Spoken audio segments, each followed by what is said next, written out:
Si me faltan fuerzas para seguir, si todos me abandonan, te tengo a ti.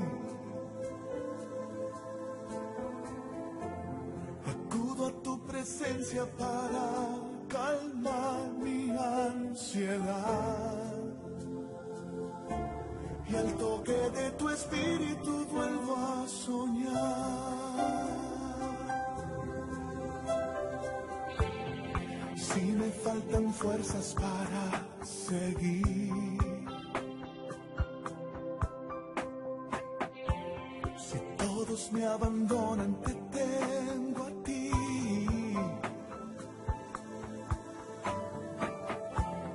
Acudo a tu presencia para calmar mi ansiedad. Y al toque de tu espíritu vuelvo a soñar. Y es que en tu presencia está el agua que refresca y el pan que me da vida y sana mis heridas. Es que en tu presencia, mi Dios, encuentro mi refugio y calor. Encuentro la palabra que sana el corazón.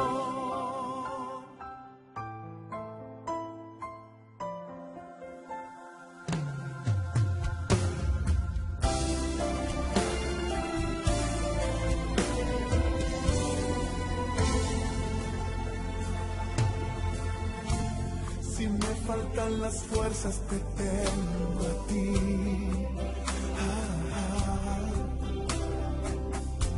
Si todos me abandonan, te tengo a ti. Acudo a tu presencia para calmar mi ansiedad. Y al toque de tu espíritu vuelvo a soñar.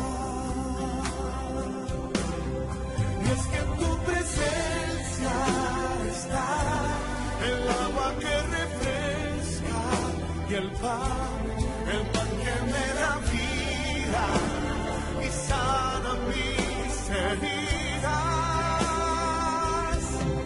Y es que en tu presencia, mi Dios, encuentro mi refugio y calor. Encuentro la palabra que sana el corazón.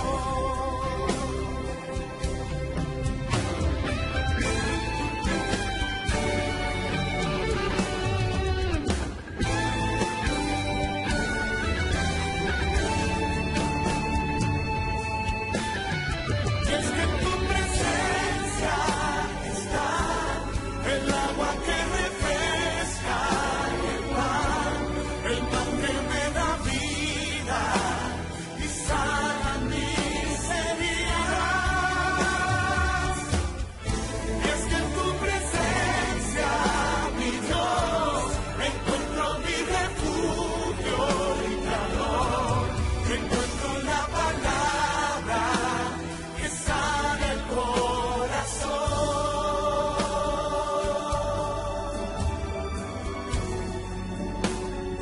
Eres mi refugio.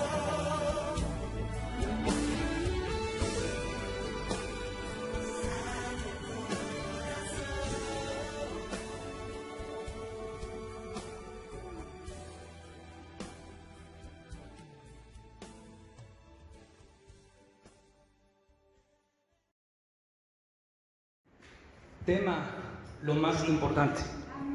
Está en pantalla, creo que todos o la mayoría lo vieron en las redes sociales, lo más importante. Y creo que la imagen dice mucho. ¿Sí? Había una parte de un versículo que dice: santifíquense y traigan el arca del pacto. Y hoy creo que los cantos, fue algo que nos ayudó a entender o a entrar a su presencia. Y tengo muchas cosas que decir, muy poco tiempo. Yo no sé si acabe hoy, pero lo que sí sé es que Cristo viene. Lo más importante, vamos a ir rápidamente a Deuteronomio 6, 4, 9. Y la Escritura nos dice: Oye Israel, Jehová nuestro Dios, Jehová uno es, y amarás a Jehová tu Dios con todo tu corazón y de toda tu alma y con todas tus fuerzas. Y estas palabras que te mando hoy estarán sobre tu corazón, las repetirás a tus hijos y hablarás de ellas estando en tu casa y andando por el camino y al acostarte y cuando te levantes, y las atarás como una señal en tu mano y estarán como frontales en tus ojos, y las escribirás en los postes de tu casa y en tus puertas. Amén. Oye Israel, Jehová nuestro Dios, Jehová uno es. Aleluya. Y dice la palabra que esto le tenemos que enseñar a nuestros hijos. Amén. Amén. Y lo que le tenemos que enseñar a nuestros hijos es amar a Dios. Amén. Con un respeto solemne, de saber que aunque estamos en el mundo, no somos del mundo. Y no hacer las cosas como el mundo las hace, sino como Dios quiere que las hagamos.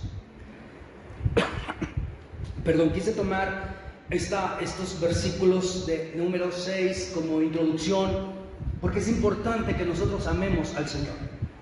Bien, vamos a nuestro primer punto, lo más importante, la presencia de Dios. Hay muchas cosas importantes, yo sé, pero lo más importante es la presencia de Dios en nuestras vidas.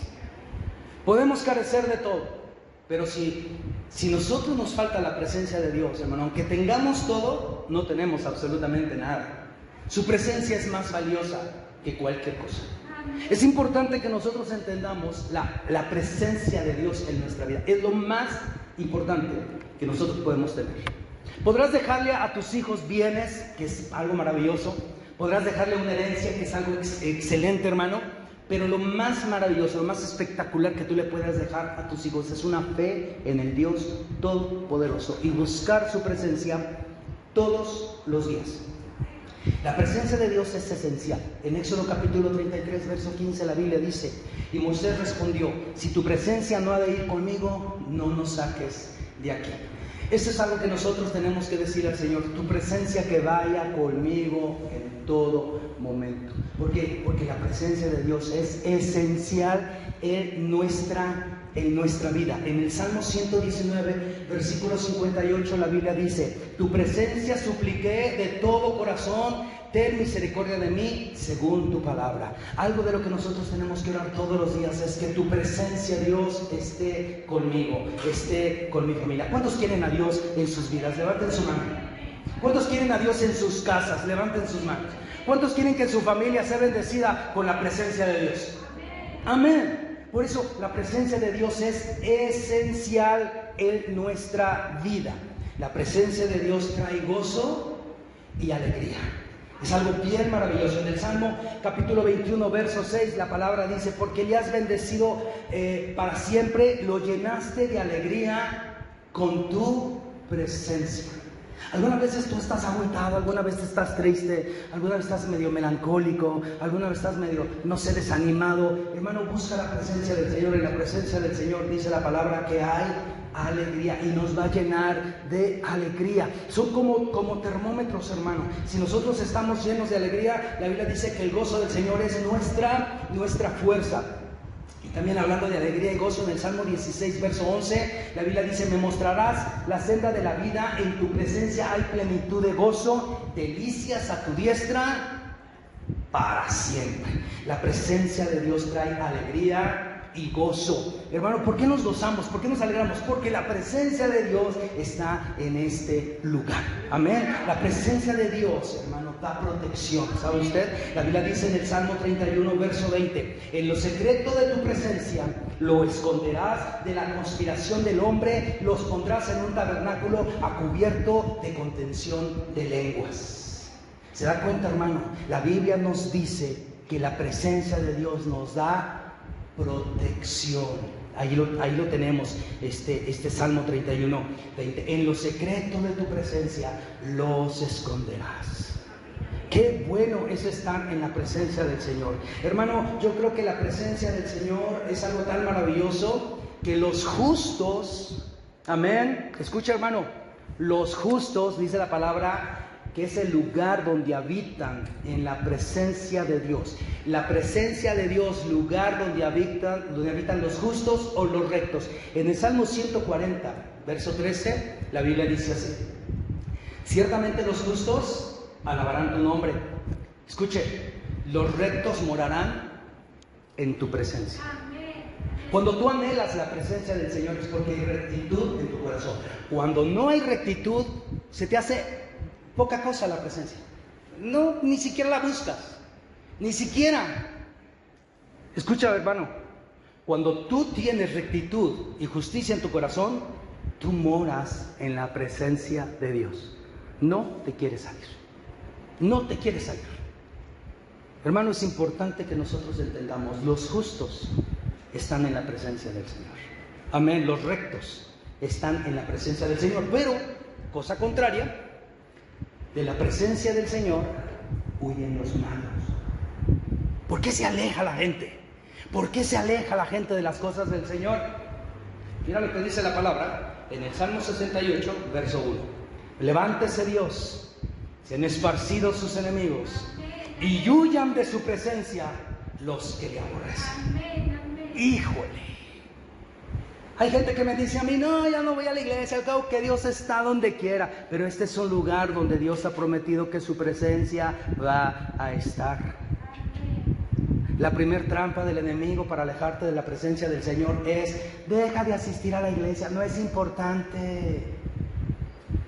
No es importante. Y ahí ya te atrapó. Hermano, dice la palabra: huyan de su presencia los que le aborrecen. Los malos huyen de la presencia del Señor. ¿No te has fijado que cuando, hermano, seamos honestos, cuando no anda, no tiene que decir sí, ni tiene que asentar, pero piense, cuando anda mal, la primera cosa es que empieza usted a decir: ya no voy a ir a la iglesia, no voy, y te empiezas a alejar. ¿Por qué, hermano? Porque andas mal.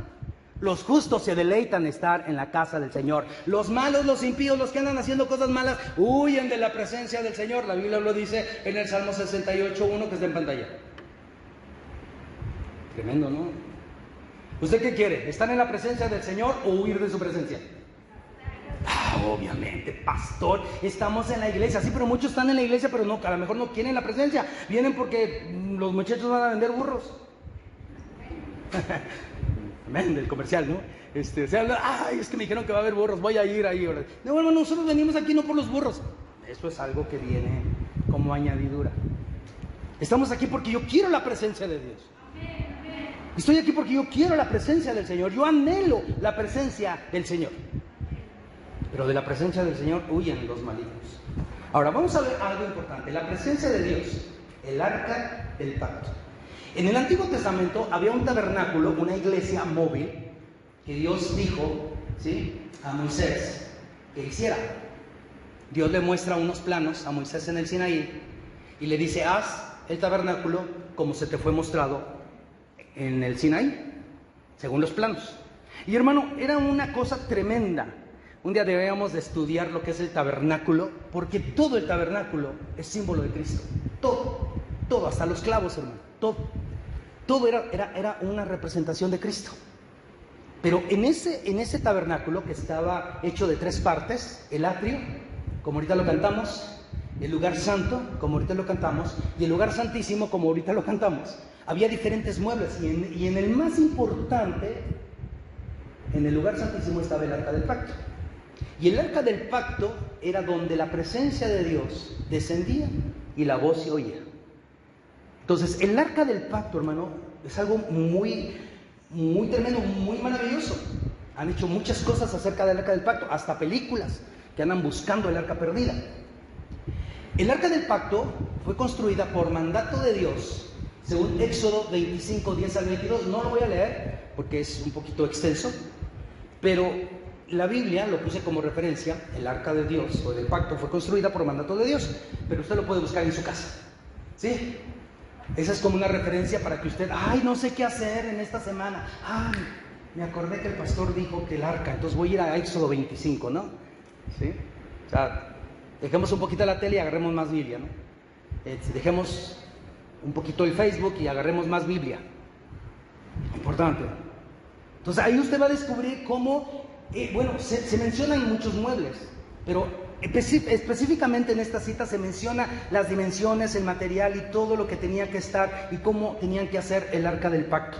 Y el arca del pacto era un símbolo de la presencia del Señor, como lo vamos a ver ahorita.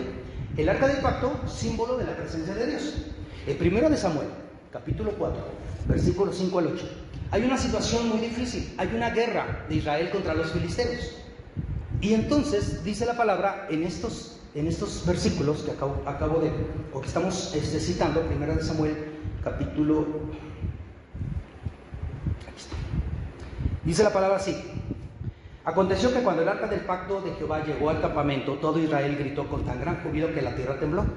Cuando los filisteos oyeron la voz de júbilo, dijeron: ¿qué voz de gran júbilo es esta en el campamento de los hebreos? Y supieron que el arca de Jehová había sido traída al campamento. Y los filisteos tuvieron miedo, porque decían: ha venido Dios al campamento. Y dijeron: ay de nosotros, pues antes de ahora no fue así. Ay de nosotros, ¿quién nos librará de la mano de estos dioses poderosos? Estos son los dioses que hirieron a Egipto con toda la plaga en el desierto. Fíjense, la presencia del Señor que fue traída por dos sacerdotes, Ofni y Fines, cuando la guerra estaba con los hebreos o los israelitas contra los filisteos. Cuando trajeron el arca del pacto, todo el pueblo de los israelitas o los hebreos gritaron con tan gran fuerza que la tierra tembló. Y entonces los enemigos dijeron: ¿y ahora qué pasó? ¿Por qué tanto alboroto? Y supieron que Dios estaba ahí. Y miren lo que dicen estos enemigos. Dice: ay de nosotros, porque ha venido el Dios Todopoderoso a todos. ¿Y quién nos va a librar? Mire, hermano, déjeme decirle, en esos días Israel no tenía tanto temor a Dios. Había más temor de Dios en los paganos, que reconocían al Dios como el Dios Todopoderoso y que había destruido a Egipto, que los mismos pueblos de Israel. El mismo pueblo de Israel no quería, lo tenían como un amuleto.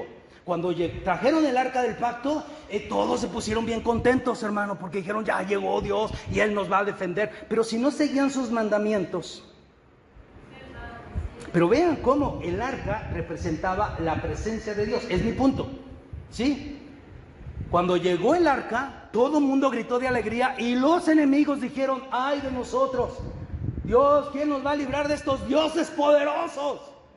La presencia del Dios mismo ha llegado a Israel. Imagínense. Hermano, a veces la presencia de Dios está y nosotros somos unos filisteos a veces y no reconocemos su grandeza. Pero a veces somos unos hebreos, hermano, que no reconocemos el gran poderío y lo esencial que es la presencia de Dios en nuestras vidas. Pero déjenme decirles que en esa batalla hubo un acontecimiento muy triste.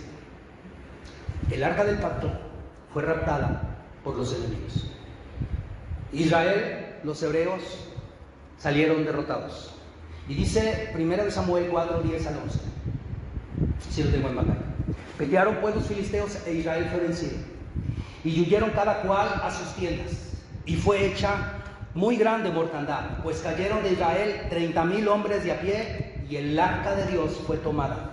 Y murieron los dos hijos de Elí, Ofni y Fines. Y los dos sacerdotes fueron muertos. Y el arca fue capturada. Y cuando uno no está ahí, pero cuando, siguiendo la historia, cuando uno salió corriendo a dar las noticias, Elí, sumo sacerdote, padre de estos dos que habían muerto, les dice: ¿qué pasó? Y dice: bueno, Israel perdió, tus hijos, Ofni y Fines, fueron muertos, y el arca del pacto fue llevada cautiva. Cuando este hombre oyó, dice que él se cayó para atrás y se desnucó. Y el abuelo, o el padre y los dos hijos murieron. Y cuando una de las esposas de ellos estaba por dar a luz, le vinieron las contracciones y nació un hijo y le puso Icabod. Traspasada es la gloria, o sin gloria. Imagínense nada más, una situación tremenda.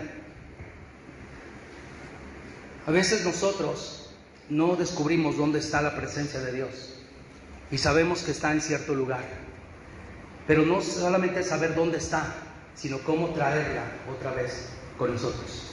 El arca fue raptada, triste situación. ¿Tú te puedes imaginar? Tengo una pregunta para ustedes. ¿Una iglesia sin la presencia de Dios? ¿Tú te puedes imaginar una iglesia cristiana sin la presencia de Dios? ¿Tú te puedes imaginar ministerios, pastores sin la presencia de Dios? ¿Tú te puedes imaginar músicos cristianos sin la presencia de Dios? Panderistas sin la presencia de Dios. Eso solamente sería entonces un espectáculo y un show. A la presencia del Señor tiembla la tierra. Hermano, el arca fue raptada, pero aún mucha gente iba al tabernáculo de Moisés y ofrecían el sacrificio. Y entraban los levitas, y entraban los sacerdotes, y aún entraba el sumo sacerdote, pero la presencia de Dios no estaba ahí.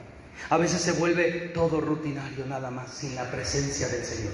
Sí leo la Biblia, pero ya no siento la presencia del Señor. Sí canto, pero ya no siento la presencia del Señor. Sí, voy a la iglesia, pero ya no siento la presencia del Señor. ¿Sabes por qué? Porque el diablo ha tramado robarnos la misma presencia del Señor en nuestra propia vida, con muchas cosas en nosotros. Sí, muchos filisteos han tomado el arca y se la han llevado cautiva, y nosotros estamos diciendo, oh, cómo nos acordamos de la presencia del Señor. Y hay gente que empieza a vivir de sus glorias pasadas. Hay gente que empieza a vivir de la gloria pasada. Oh, yo me acuerdo cuando comenzamos. Oh, yo me acuerdo cuando esto. Oh, yo me acuerdo. Hermano, ya no es tiempo de acordarnos de las cosas pasadas. He aquí Dios hace cosa nueva. No lo sabrán. Y aquí ya Dios lo está haciendo. Entonces vamos a ser nosotros personas que hagamos algo por traer la presencia del Señor una vez más en nuestros días. Amén. Imagínate una iglesia sin la presencia de Dios. Ay, Dios, que Dios nos ayude. Imagínate nada más, esto sería un caos completamente. Pero vamos a hablar de un personaje, David y el arca del pacto. ¿Sí? Vamos a hablar de este personaje, David. ¿Todos conocemos a David? ¿Sí? Segundo rey de Israel, pastorcito de ovejas. ¿Sí se acuerdan? Sus papás no lo querían. ¿Se acuerdan cuando hablamos la predicación los hermanos? ¿Sí? El pastor ignorado. David y el arca del pacto. David, cuando es ungido rey, cuando ya es puesto como rey, una de las cosas que él quería hacer era traer el arca del pacto. Nuestro siguiente punto es: David propone traer el arca del pacto. Hubo una junta de líderes, hubo una junta ahí, no sé, con el ministerio tal vez, se juntó el pastor, se juntaron todos, los sacerdotes, y David les dijo: yo tengo un punto, yo quiero traer la presencia de Dios a nuestras vidas. Yo lo pongo en la mesa de esta junta directiva, y yo propongo traer la presencia de Dios. En Primero de las Crónicas, capítulo 13, alguien que lo busque ahí yo lo voy a leer, pero alguien que lo busque y que me diga en el título, antes del capítulo 13, ¿qué dice? En el título del capítulo 13, ¿qué dice? Grítemelo porque no oigo. Nadie. David propone. Él propone. ¿Sí? Él hace oye, ¿y si traemos el arca? Y todos así de, ¿cuál arca? Pues no se acuerdan del arca del pacto. Miren lo que dicen estos versículos. Ustedes nada más abran su Biblia o escuchen. Entonces David tomó consejo con los capitanes de millares y de centenas y de todos los jefes. Y dijo David a toda la asamblea de Israel: si os parece bien y es la voluntad de Jehová nuestro Dios, enviemos a todas partes por nuestros hermanos que han quedado de toda la tierra de Israel, y por los sacerdotes y levitas que están con ellos en sus ciudades y ejidos, para que se reúnan con nosotros, y traigamos el arca de nuestro Dios a nosotros, porque desde el tiempo de Saúl no hemos hecho caso de ella. Y dijo toda la asamblea que se hiciese así, porque la cosa parecía bien a todo el pueblo. Fíjense nada más, desde el tiempo de Saúl, todo el reinado de Saúl nunca le importó la presencia de Dios. Era el rey escogido y la presencia de Dios no le importaba. ¿Cuánto tiempo hace que no sientes la presencia de Dios, hermano? Y no es culpa de los pastores, no es culpa de la iglesia. ¿Cómo andas en tu devocional personal con Dios diariamente? Porque aquí lo que venimos a hacer, hermano, es expresar nuestra gratitud. Dice la palabra, entremos con su presencia, con alabanza, con acciones de gracias por todo lo que el Señor ha hecho. Pero si tú vienes todo quejumbroso, sin haber orado, es más, no vienes orado, vienes oreado, hermano, nada más. Vienes ahí cansado del camino y a veces ni sediento de Dios, hermano.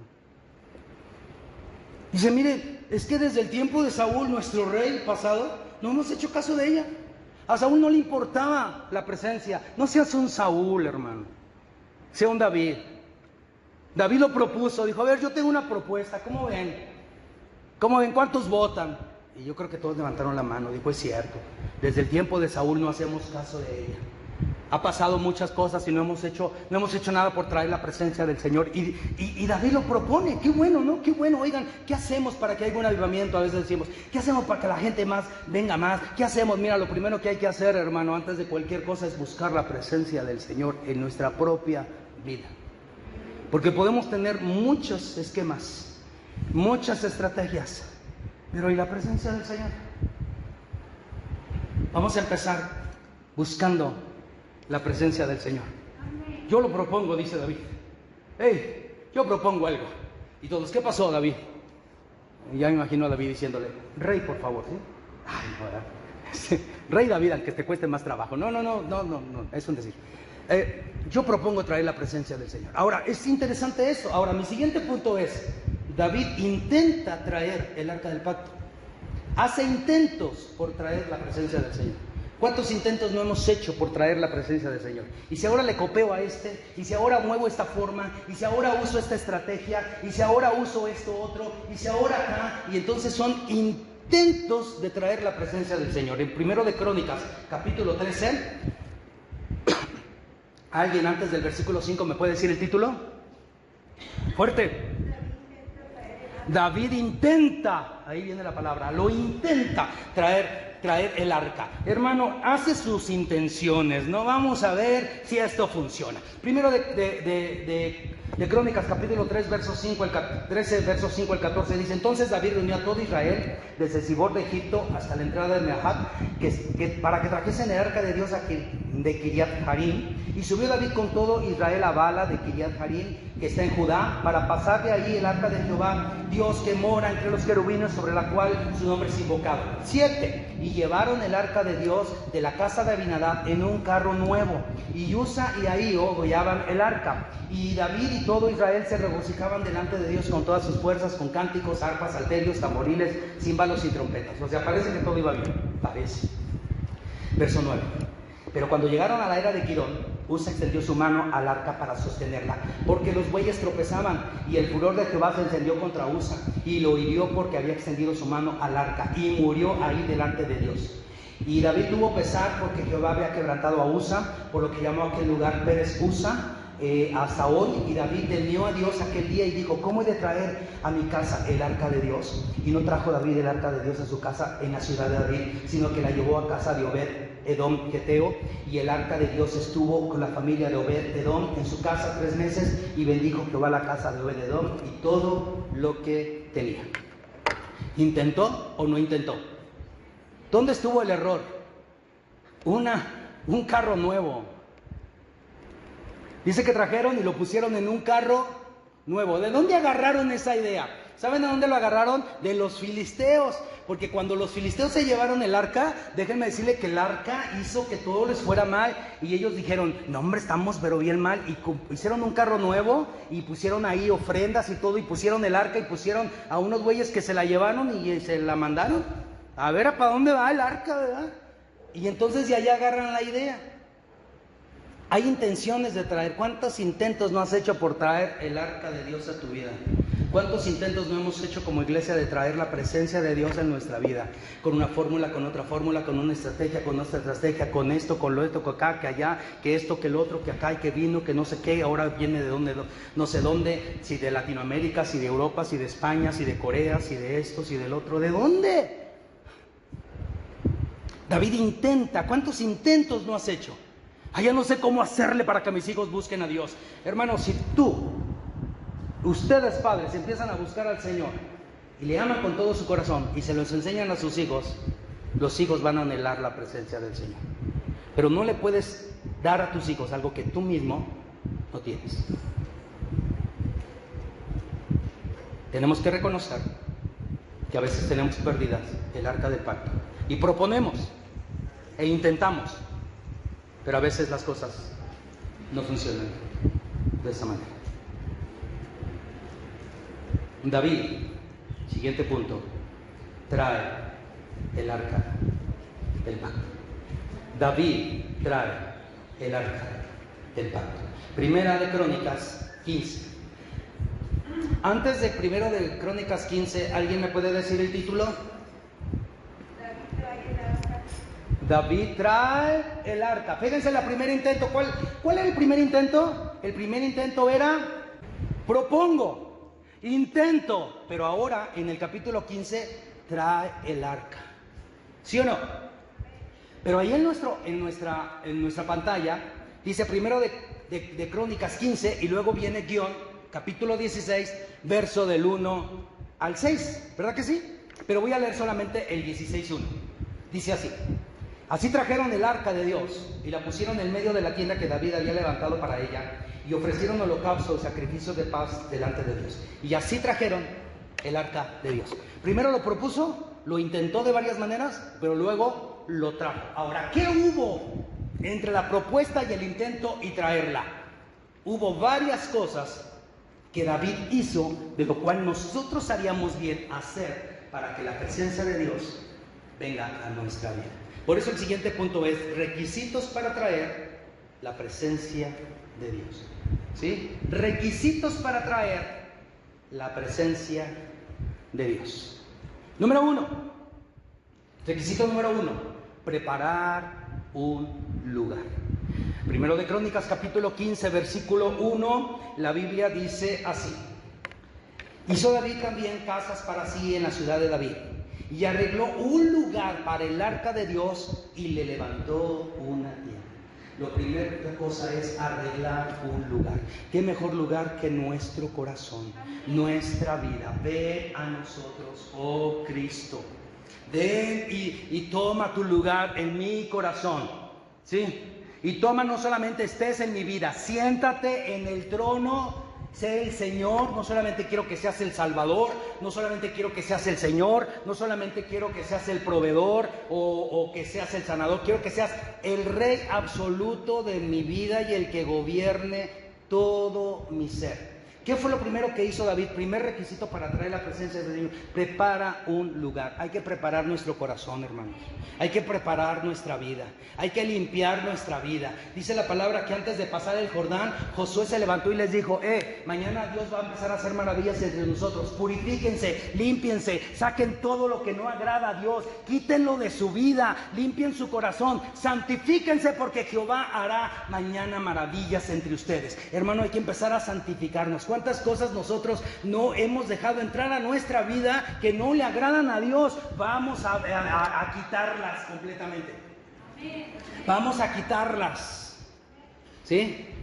En el nombre del Señor. Hay que arreglar un lugar.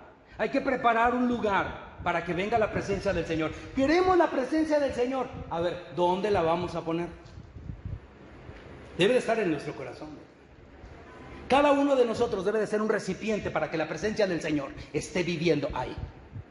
Amén. Primer cosa, primer requisito: vamos a preparar un lugar. Segundo requisito: santificación. No es andar a medias tintas. No es andar entre dime y te diré. No es andar entre azul y buenas noches. No es andar entre blanco y negro. No es andar entre frío, caliente, medio tibio. No, es andar bien bien santificado delante del Señor. En Crónicas, primero de Crónicas, capítulo 15, versículos 12 y 14, la Biblia dice así. 12. Y les dijo: vosotros que sois los principales padres de las familias de los levitas, santificaos, vosotros y vuestros hermanos, y pasad el arca de Jehová, Dios de Israel, al lugar que le he preparado. Verso 14. Así los sacerdotes y los levitas se santificaron para traer el arca de Jehová, Dios de Israel. Segundo requisito: hay que santificarnos, hermano. Hay que limpiarnos de toda maldad. La hipocresía, la fornicación, el adulterio, sexo ilícito, la pornografía, cosas que no convienen. Nuestro pastor la semana pasada nos dio un tema muy interesante, ¿sí? La entrega, y nos dijo lo que teníamos que hacer para entregarnos. Escuchen ese mensaje para que podamos entender la santificación. Hermano, hay que santificarnos, hay que empezar a buscar al Señor. No solamente es venir al culto los domingos, o los miércoles, o los sábados, o escuchar la predicación del jueves. No, es todos los días santificarnos. Santifica a los suyos. Papá, mamá, levanten ese altar familiar otra vez. Levanten otra vez ese tiempo de oración, ese tiempo para buscar al Señor. No tenemos que esperar que venga el domingo para buscar al Señor. En mi casa puedo hacerlo. Buscar al Señor con todo el corazón. Si tú y yo no le buscamos, las tentaciones están a la orden del día. Los pecados están, hermano, mire, como buffet, para que nada más nosotros extendamos la mano y entonces podamos hacer lo incorrecto. No, hermano. Busquemos al Señor, santifiquémonos. Requisito número 2, la santificación. Requisito número 3, la obediencia. Tenemos que obedecer. En primero de Crónicas, capítulo 15, versículo 2, versículo 13 y versículo 15, dice así. Empezamos con el 2, que ya está en pantalla. Entonces dijo David: el arca de Dios debe de ser llevada, no debe de ser llevada, sino por los levitas. Repito, entonces David dijo: el arca de Dios no debe de ser llevada, sino por los levitas, porque a ellos ha elegido Dios para que lleven el arca de Jehová y le sirvan perpetuamente. Obedecieron. El arca de Dios debe de ser llevada por nadie más, sino por los levitas. Ellos tuvieron que empezar a buscar en las Escrituras para obedecer. En el versículo 13 dice: pues por no haberlo hecho así, vosotros la primera vez, Jehová nuestro Dios nos quebrantó, por cuanto no le buscamos según su ordenanza. ¿Recuerdan que había muerto Usa? ¿Recuerdan que este Usa se había muerto? Verso 15: y los hijos de los levitas trajeron el arca de Dios puesta sobre sus hombros en las barras, como lo había mandado Moisés, conforme a la palabra de Jehová. Obedecieron. Tercer requisito: vamos a obedecer. Tercer cosa: no solamente prepara un lugar, no solamente te santifiques, obedece lo que Dios te dice. A veces nosotros decimos: ay, es que si yo peco, pues ¿qué tiene? Malo que aquel anda pecando. Hermano, como dijo alguien, no juzgues a alguien porque peca de manera diferente que tú. El pecado es pecado, hermano. Ellos descubrieron y dijeron: a ver, ¿cómo se tiene que traer el arca? El arca se tiene que traer por los levitas, tienen que traerlo en los hombros, fuera el carro nuevo, fuera esto, fuera el otro, y vamos a hacerlo de esta manera, porque así está escrito en la palabra de Dios. Obediencia. ¿Quieres saber cómo conducirte, hermano? Sé obediente. Tercer requisito. Cuarto requisito: lino fino. ¿Sí? Lino fino. Eso es algo muy interesante, hermano.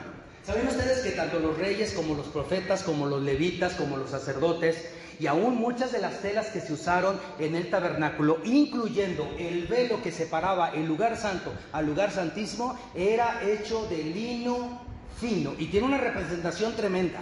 Lino fino. Primera de Crónicas, capítulo 15, versículo 27, dice la palabra así: y David Iba vestido de lino fino. ¿Ya vieron? Sí, y también todos los levitas, llevaban lino fino. Dice que llevaban el arca, y asimismo los cantores, y que Ananías era maestro del canto entre los cantores. Llevaba también David sobre sí un efod de lino. Oye, estaban vestidos de lino. Era una pieza, era una tela muy fina que no todos podían tener. Pero ¿qué dice la Biblia acerca del lino fino? En el libro de Apocalipsis, en el capítulo 19, en el versículo 7 y 8 dice la palabra: gocémonos y alegrémonos y demos gloria, porque han llegado las bodas del Cordero y su esposa se ha preparado. Verso 8: y a ella se le ha concedido que se vista, chequen, de lino fino, limpio y resplandeciente. Y luego añade: porque el lino fino es las acciones justas de los santos. El lino fino son las acciones justas, quitar toda la injusticia de nosotros. Entonces ya vamos en estos requisitos. ¿Cuál es el primer requisito? Preparar un lugar. Segundo requisito, santificarnos. Tercer requisito, obedecer. Y cuarto requisito, acciones justas, lino fino. ¿Queremos la presencia del Señor? Bueno, vamos entonces nosotros a hacer conforme a la palabra del Señor. ¿Recuerda que David lo propuso? No se quedó en la mesa. Todos dijeron sí, vamos a hacerlo, pero luego lo intentaron de una y mil maneras y no les funcionó. Al contrario, hubo una muerte. Y no podemos decir, ay, pues ni modo, ¿verdad? Son consecuencias de la guerra. No, hermano, no. No, hermano, no queremos la muerte de nadie. Queremos que todos tengan la presencia del Señor. Pero entonces David trae el arca. Pero antes de traer el arca, él puso ciertos requisitos que había encontrado. Y esto le funcionó. Y si a David le funcionó, te aseguro que tú y yo, si preparamos un lugar que es nuestro corazón para la presencia del Señor, santificamos nuestras vidas, obedecemos conforme a su palabra y hacemos las cosas justas que Jesucristo ha puesto en nosotros. Yo estaba escuchando a una persona que me dijo, ay, es que en cierta iglesia no hay manifestaciones del Espíritu Santo. Ay, es que en otra iglesia sí hay manifestaciones del Espíritu Santo. Y yo me quedé pensando un poco en las manifestaciones del Espíritu Santo. Se le llama manifestación del Espíritu Santo a algo que nosotros pensamos que es cuando todos tiemblan en sus manos, todos gritan y todos hablan en lenguas. No tengo dudas porque yo lo he hecho. Pero la verdad es que las verdaderas manifestaciones del Espíritu Santo son los dones del Espíritu Santo y los frutos del Espíritu Santo en nuestras vidas, empezando con el amor. Podríamos tener mucha manifestación y hablar en lengua y temblar, hermano, y hasta caernos, que no lo veo mal, yo lo he hecho. He orado al Señor y Dios se ha manifestado. Pero si no tenemos amor, de nada sirve. Si no hay gozo, no hay alegría, no hay santidad, no están los frutos del Espíritu, no están los dones del Espíritu en nosotros. ¿De qué sirven tanta manifestación, tanta gritadera y tanta brincadera y tanta tembladera? No estoy en contra de eso, porque yo también he sentido esas manifestaciones. Pero si empezamos con las manifestaciones bíblicas, vamos a obedecer lo que dice la palabra. Vamos a vestirnos de lino fino, las acciones justas de los santos. Vamos a quitar el rencor, vamos a quitar la monotonía, vamos a quitar el odio, vamos a quitar la murmuración y vamos a amarnos unos a los otros. Y entonces la obediencia llegará a nosotros y entonces nosotros haremos que la presencia del Señor venga. Quinto requisito, ¿verdad? Para los que están anotando: alegría y regocijo. Algo que también hicieron fue alegrarse. ¿Se acuerdan cuando traían el carro que también se alegraron? El carro nuevo. Dice que también cantaban, que también gritaban, que también danzaban. ¿Pero qué pasó? Pues murió uno. Y David dijo, fíjense lo que dijo David en ese momento: ¿cómo voy a traer el arca de Dios acá? ¿Cómo? No, yo no quiero traer el arca. Y ya no lo quiso. Pero David, tú lo propusiste. Lo estamos intentando, no, pues es que así no se hace. Y entonces David se dio a la tarea de buscar cómo era lo que tenían que hacer. Ya vimos varias cosas, ahora vemos alegría y regocijo. Primera de Crónicas 15:28, la Biblia dice así: de esta manera llevaba todo Israel el arca del pacto de Jehová, con júbilo y sonido de bocinas, y trompetas y címbalos, al son de salterio y de arpas. ¿Sí? Y ellos no estaban, lo que dicen muchos, ¿verdad? Hay que danzar en el Espíritu, hermano. Danzar en el Espíritu, hermano, déjenme decirle, no viene en la Biblia. Esa frase no viene. Viene orar en el Espíritu, pero no danzar en el Espíritu. No. ¿Sí? Hay gente que se pierde en la danza, ¿no? Y anda golpeando a medio mundo y cacheteando a medio mundo, y por ahí se desquita y se saca el clavo, ¿no? De que ahora voy contra tal porque también me hizo, ¿verdad? Ahora voy contra fulana porque baila bien bonito y danza bien bonito. Y ahora voy contra fulano porque él toca la guitarra, yo no. Y en una patada ahí en el nombre del Señor, la patada ungida. No, hermano, no. No, yo creo, hermano, que cuando danzamos, usamos toda nuestra sabiduría y usamos nuestro intelecto, y nosotros tenemos que estar. Si la Biblia dice que aún el espíritu del profeta se sujeta al profeta, pues yo creo que también Dios nos da esa sujeción para adorar al Señor con sabiduría y con inteligencia. Sí, hermano, sí. Ellos alababan al Señor con regocijo y con gozo. Sí, hay que hacerlo. Es algo que tenemos que obedecer. Son requisitos que tenemos que obedecer. No solamente es preparar el lugar, no solamente es santificarme, no solamente es obedecer, no solamente es hacer las cosas justas conforme a la palabra, sino también alegrarnos y regocijarnos en su hermosa presencia. Yo no sé cómo tú y yo estamos delante del Señor. Yo no sé si cuántas veces hemos perdido la presencia del Señor. ¿Dónde la dejamos? ¿Dónde quedó? A lo mejor cuando comenzaste, hermano, en la vida cristiana, era tanta tu pasión por Dios, porque decimos nosotros, fíjense lo que decimos: estabas en el primer amor. Y luego nosotros, ¿en qué amor vamos o qué? Si vamos en el séptimo, ya deberíamos estar pero bien metidos, ¿no? Pero si en cambio Dios dice: oye, regresa, recuerda lo que has perdido, regresa a tu primer amor. Es importante, hermano. Es importante. Mira, hermano, los capítulos que estoy leyendo, si usted se diera la tarea de leerlos, 13, 14, 15 y 16 de Crónicas, primero de Crónicas, se va a dar cuenta de todo lo que estoy hablando. Se va a dar cuenta de todo lo que Dios quiere hacer. Hermano, había un tabernáculo de Moisés, pero en el cual ya no estaba la presencia de Dios, el arca del pacto. Y se levantó un nuevo tabernáculo, una tienda, donde todos sacrificaban a Dios y danzaban y ministraban perpetuamente, continuamente. Y era conocido como el tabernáculo de David. Y el libro de los Hechos dice que Dios levantará y restaurará el tabernáculo caído de David. No dice que levantará el tabernáculo de Moisés, pero sí va a levantar el tabernáculo de David. Y porque el tabernáculo de David es donde estaba la bendita presencia de Dios. Dice la palabra, hermano, que después de todo, en el capítulo 16, después de todo esto, todos se fueron a su casa. ¿Y qué creen?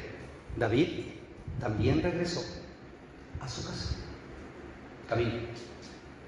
Gracias. David regresó a su casa. Pero ¿a qué regresó a su casa? Dice la palabra en primero de Crónicas, capítulo 16, verso 43. Y todo el pueblo se fue cada uno a su casa, y David se volvió para bendecir su casa. Este versículo me impactó en la mañana, porque yo ya había acabado la palabra de días anteriores, pero yo estuve checando otra vez y vi otra vez este versículo. Y dice: y David se volvió para bendecir su casa.